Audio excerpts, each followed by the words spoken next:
how to remove pin from Windows 11. Hey everyone, welcome back to the channel. If you are new here, don't forget to hit the subscribe button and turn on the notification bell to not miss any updates.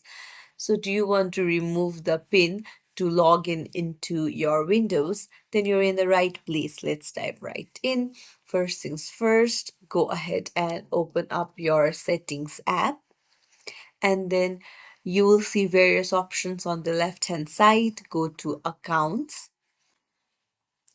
then you'll be able to see sign in options. Tap on it, and there you'll see the pin option. So I have not set any pin, so there is not the remove option. However, if you have set the pin, then you'll find the remove option right here. So you can remove your pin from here. If you found this tutorial helpful, don't forget to like and subscribe to our channel for more tips and tricks. Thank you for watching.